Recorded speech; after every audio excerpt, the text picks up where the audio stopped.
finally, let me ask you about corporate taxes.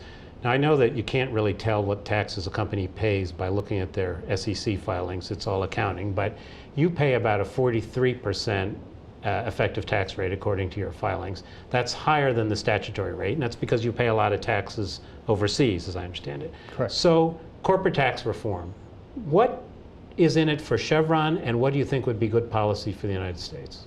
Well, good policy would be a tax policy that makes it easy to invest, that achieves the revenue objectives that we have, but simplifies the corporate tax system and makes us competitive overall.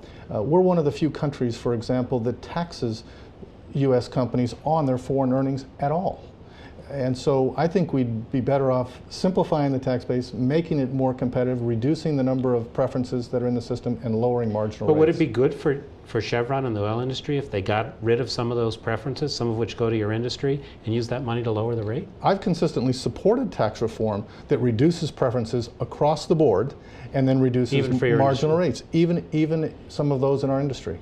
And would that change your investment behavior? Would you invest more in the United States if we had a different tax code? It could. I think what would happen in all likelihood is that we would see more investment in all industries, more economic development, higher growth, and that in turn will create opportunities in my business also. You mean supplying energy to these companies? That's correct. I see. And so what's your forecast? What are the odds of tax reform in the next 24 months, you think? Well, tax reform is difficult under any circumstances, and we haven't seen the kind of progress that some would want.